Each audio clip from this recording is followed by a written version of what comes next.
নেয়ামত দেয় তো মানুষ দয়ার কারণে। কিসের কারণে? আপনি কাউকে কিছু দেন কেন? দয়া করেই তো দেন, তাই না? কি করে দেন? দয়া করে। আপনার দয়া হলেই না একজনকে কিছু দিবেন, দয়া না হলে দিবেন কেন? আল্লাহ বলে, আমার নাম রহমানুর রহিম, আলহামদুলিল্লাহি রাব্বিল আলামিন, আর রহমানির রহিম। আমার নাম হলো রহমানুর রহিম। আমার নামের দুইটা অর্থ, আমি যে দয়ার মাওলা, আমি দয়াশীল। এই কথা বোঝানোর জন্য কয়টা শব্দ বলেন না? কথা কয়টা? এক হলো আর রহমান, দুই নাম্বার হলো রহিম। এক হলো রহমান, রহমান দ্বারাও আল্লাহ দয়াশীল, এই কথা বোঝায়। রহিম দ্বারাও আল্লাহ দয়াশীল, এই কথা বোঝায়। কিন্তু আল্লাহ বলে, ও বান্দা, শুনো শুনো, দুইটা শব্দের তফাৎ আছে, পার্থক্য আছে। পার্থক্যটা হলো এই, আমার নামের আর রহমানের দাবি হলো আমি এমন দয়াশীল, দুনিয়ার জমিনে কাফের কেউ খাওয়াই, মুমিন কেউ খাওয়াই, ইমানদার কেউ খাওয়াই, বেঈমান কেউ খাওয়াই। এই কারণে আমার নাম রহমান। আবার আমার নাম রহিম। এই নামের দাবি হলো কিয়ামতের ময়দানে আমি কোনো কাফেরকে খাওয়াবো না, কোনো কাফের বেঈমানের মুখে লোকমা দিব না, কোন কাফেরের কুফানে কোন সুখ শান্তি দিব না। একমাত্র একাচ্ছত্ব সুখ শান্তি আমি আমার মুমিন বান্দাদের জন্য রেখে দিলাম, তার জন্য আমি হলাম রহিম।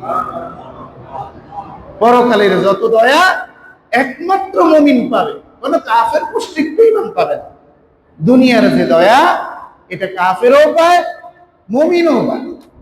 ও বন্ধু মুসলমান ইমানদার, আল্লাহ রাব্বুল আলামিন বলে, ওমা আরসালনাকা ইল্লা রাহমাতাল লিল আলামিন। নবী রহমতের নবী। নবী কিসের নবী বলেন না? রহমতের নবী। এই নবী সমগ্র পৃথিবীর মানুষের জন্য রহমত। এই নবী মুমিনের জন্য রহমত। এই নবী কাফেরের জন্য রহমত। এই নবী ক্ষুদ্র প্রাণীর জন্য রহমত। এই নবী কীট পতঙ্গ, পাথর, গাছপালা, জমিন, নদী নালা সব কিছুর জন্য রহমত। কে বললেন? জোরে বলেন, কে বলেন? ওমা আরসালনাকা ইল্লা রাহমাতাল লিল আলামিন। আমার নবী সমগ্র পৃথিবীর মানুষের জন্য রহমত। এই রহমতটা হলো শুধু দুনিয়ার বিবেচনায়, দুনিয়াতে তারা সুখ শান্তিতে খাইতে পারবে, কারণ নবী তাদের মুক্তি এসেছে, নবী এই জমিনেও আগমন করেছে। এই জন্য কাফের মুশরিক বেদিনের জন্য আল্লাহর দয়া, আল্লাহর নিয়ামত, কারণ তাদের মাঝে রাসূল এসেছে, এই জন্য রাসূল সবার জন্য রহমত। কিন্তু আল্লাহ বলেন, লাকাদ মান্নাল্লাহু আলাল মুমিনিন ইয বাআসা ফীহিম রাসূলাম মিনহুম। ও দুনিয়ার মানুষ, শোনো শোনো, দুনিয়ার জমিনে সবার জন্য তো রাসূল আল্লাহর পক্ষ থেকে নিয়ামত। তবে এটা শুধু দুনিয়ার বিবেচনায়, আখিরাতের যে নিয়ামত, এটা সব কাফের বেঈমানদের জন্য নয়। লাকাদ মান্নাল্লাহু আলাল মুমিনিন, সেই নিয়ামতটা একমাত্র, কেবলমাত্র এই রহমতটাই, নিয়ামতটা কেবলমাত্রই আল্লাহ আর যে ইমানদার মুমিন বান্দা আছে তাদের জন্যই স্পেশাল রেখে দিলেন। কথা বলেন না সুবহানাল্লাহ?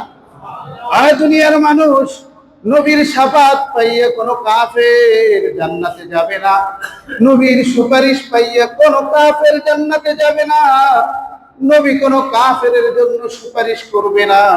নবী একমাত্র ইমানদার মুমিন মুসলমান যারা গুনাহ করে বিপদে পড়ে গেছে তাদের জন্য সুপারিশ করে, এরকম কোটি কোটি বান্দাকে আল্লাহর আদালতে, আল্লাহর দরবারে গিয়ে আবেদন করে ওই নাফরমান ইমানদার মুসলমান গুলাকে আল্লাহর নবী সুপারিশ করে তাদেরকে জান্নাতে নিয়ে যাবেন। এই জন্য নবী কিয়ামতের ময়দানে শুধুই মাত্র ইমানদারের জন্য রহমত। কার জন্য রহমত? তাহলে আল্লাহর রহমত, আল্লাহর যে দয়া, এটারও দুইটা ভাগ। দুনিয়াতে আম সবাই পায়, আর আখেরাতে শুধু কারা পায়?